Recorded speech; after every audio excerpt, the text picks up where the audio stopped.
আরিত্রিস kitchen আরও একটা নতুন ভিডিওতে আপনাদের সকলকে স্বাগত জানাই। চলে এসেছি আরও একটা নতুন রেসিপি নিয়ে। আজকে যে রেসিপিটি আপনাদের সঙ্গে শেয়ার করব সেটা হচ্ছে চিংড়ি মাছ মাখা। এই চিংড়ি মাছ মাখা আমি কি করে করি সবটাই আপনাদের সামনে তুলে ধরবো, তাহলে ভিডিওটা স্কিপ না করে পুরোটা দেখবেন। ভিডিও যদি ভালো লাগে অবশ্যই লাইক, কমেন্ট এবং প্রচুর শেয়ার করে দেবেন। আর নতুন বন্ধুরা চ্যানেলটিকে সাবস্ক্রাইব করতে ভুলবেন না, পাশে থাকা বেল আইকনটি প্রেস করে অল নোটিফিকেশন অন করে দেবেন। তাহলে চলুন ভিডিওটা শুরু করা যাক। চিংড়ি মাছের মাখা করতে আমরা এখানে চিংড়ি মাছ কেটে পরিষ্কার করে ধুয়ে নিয়েছি। সবার প্রথমে আমাদের চিংড়ি মাছটাকে সেদ্ধ করে নিতে হবে। তার জন্য আমি একটা পাত্র বসিয়ে দিয়েছি। এবার গ্যাসটাকে আমরা ধরিয়ে নেব। এবার এতে আমরা সবার প্রথমে চিংড়ি মাছগুলো দিয়ে দিচ্ছি।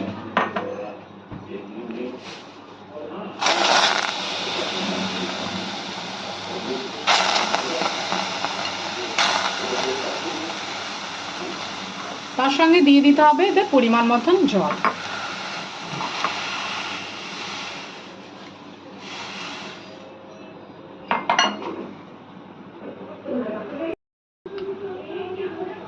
এবার এই চিংড়ির মধ্যে আমরা পরিমাণ মতো লবণ দিয়ে দেবো, আর দিয়ে দেবো পরিমাণ মতো হলুদের গুঁড়ো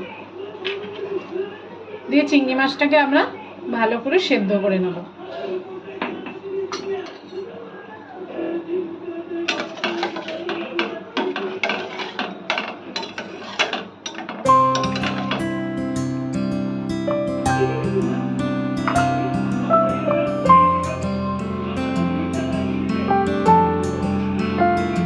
আমরা চিংড়ি মাছটা সেদ্ধ করে নিয়েছি এবং চিংড়ি মাছের জলটাও পুরো টেনে গেছে। এবার চিংড়ি মাছটাকে এবার আমরা নামিয়ে ফেলবো।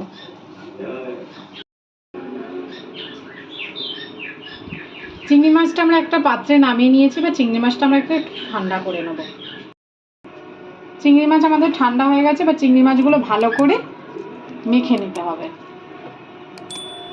প্রত্যেকটা চিংড়ি মাছ যাতে একদম ভেঙে যায়।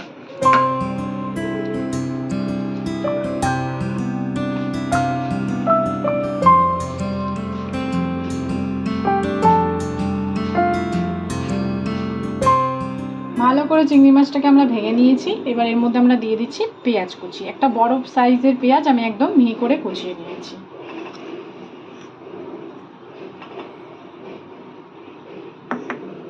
এবার এতে দিয়ে দিচ্ছি কাঁচা লঙ্কা,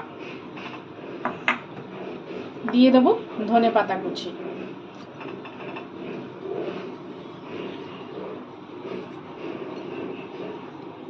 দিয়ে দিচ্ছি পরিমাণ মতন সর্ষের তেল।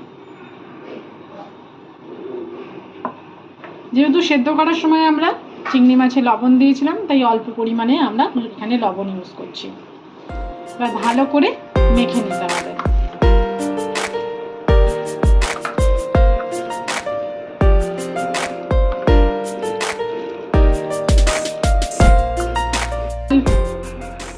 ভালো করে আমরা চিংড়ি মাছটাকে মেখে নিয়েছি এবং আমাদের তৈরি হয়ে গেছে চিংড়ি মাছ মাখা।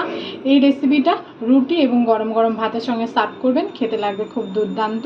ভিডিওটা সম্পূর্ণ দেখার জন্য সকলকে জানাই ধন্যবাদ। সবাই ভালো থাকবেন, সুস্থ থাকবেন। দেখা হবে পরের ভিডিওতে।